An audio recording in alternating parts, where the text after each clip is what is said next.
Kelley for the Real Talk podcast, and I'm joined today by the Castinetti behind Castinetti Realty Group, Andrea Castinetti. Good afternoon. So, when people engage in the real estate buying or selling process, and Andrea doesn't know where I'm going. So look at her eyes. I have to actually focus here because I don't know the questions ahead of time, and you know, focusing is not my strength. Yeah. Because I don't know the question yet either. And people expect it's going to be A to B to C to D.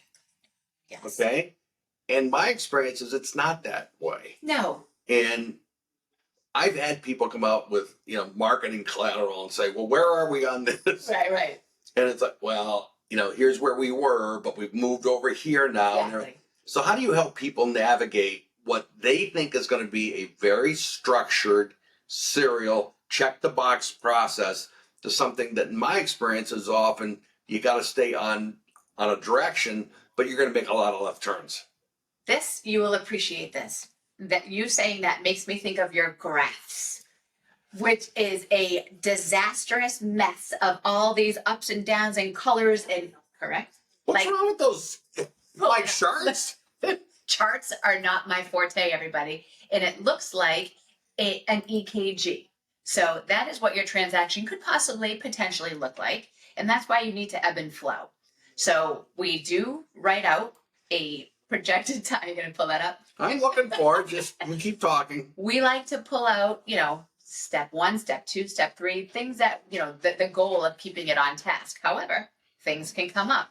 So as they come up, we learn to take them and roll with them and explain, each step, obviously every step of the way. But what professionals also need to do is handle stuff behind the scenes so they don't rattle their clients.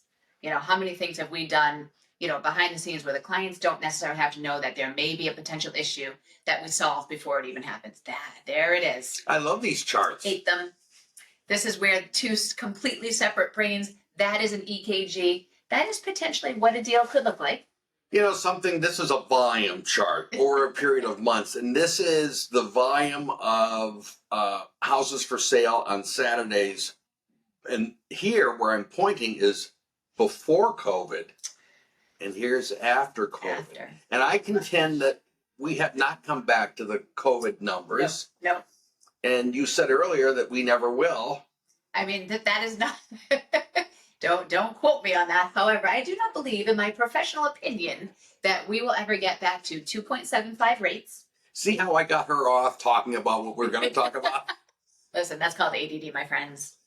That's how we get stuff done, Gary. So talk to me, not about the chart. Yes. Talk to me about how people think it's a serial process. Yes. And at the end of the day, it's not. Right. And I think that we have to be able to deal with that. Right.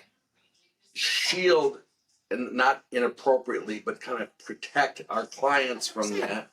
And, you saw me yesterday. I was... Right. Yep. Well... It happens. I had a deal going south, and it crashed and burned. Right. And, it happens. But you're not happy about it. Right. But I also didn't go home last night and drink 10 bottles of Jack Daniels. Thank God. Right. Well, maybe a glass. You know what? Compare it to a flight attendant. When you're starting to go through turbulent times, if the flight attendant is freaking out, how do you think all the passengers are going to be? They're going to be freaking out. So we, as the real estate professionals, have to maintain our composure, keep our clients calm, and stay focused and get back on track, which is what we do.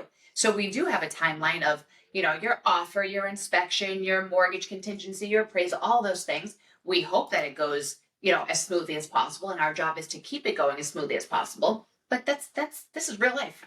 Not everything goes, smooth, as we know. So, how bad does it get? And at what point do you say,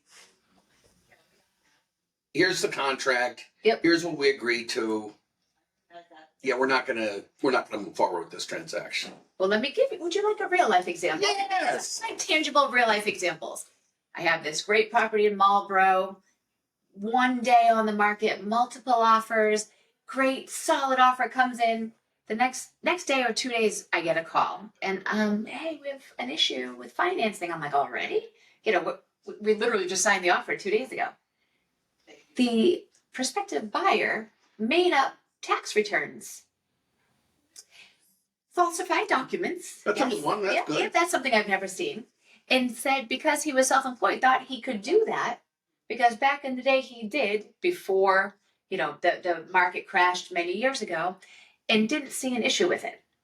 So then when they went to go verify all the documents, his mortgage broker called me and said, I've been in this business for 30 years. I've never ever seen this and I'm so sorry. So now that is something that I'm processing and I'm like, you want to go crazy. I have to call No, myself. if you're trying to figure out this is no, I can't do that. But how is this even possible? Right. And then you have to go back to your sellers, which were so excited 2 days ago. And now, they're defeated and we have to keep them. You know what? Sometimes this happens. We give all our other examples of things that have happened. Deals fall through, but there's something better on the horizon. So you know what? It ended up working out for them, in the long run. But some of the stuff you see in this business, man. I had one where people were buying new construction. Yep. I love new construction. And new construction, they were very patient people. Yep. They were in an apartment. They hated the apartment. They thought the apartment smelled. And it just one thing after another. But the delays from the contractor. Yeah. Which happens. Yeah. And it was COVID. And, the guy that was supposed to pour the foundation got sick. And there was a delay.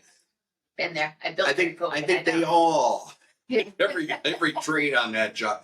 But they're in the property now and they're very happy. But they stayed in that smelly apartment far longer than they ever intended. I know. And new construction's a whole nother beast, and word to the wise, if someone says this home is going to be ready at X date, and if the foundation isn't even poured, 9 times out of 10, it's not ready at X date, unless they're giving ample time. I had a builder say, this thing will be done in 2.5 months. Foundation not even poured.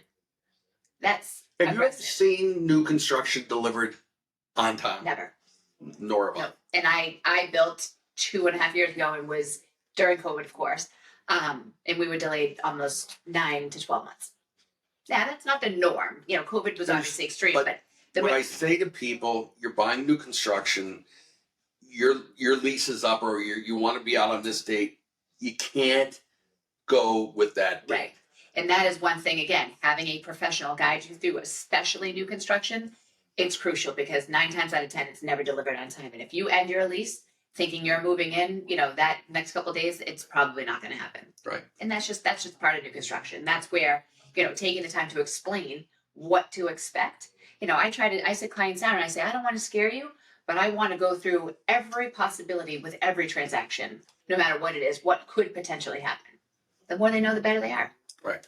What's that little star with the shooting stars? The more you know, the PBS commercials or whatever those are. I think it's NBC. Whatever it is. Well, yeah, The more I know you what you're talking about. Right. Andrea, anything else? That's it. All right. Well, thank you for sitting in today. I Pleasure. appreciate it. Of course. And we will continue this in a second.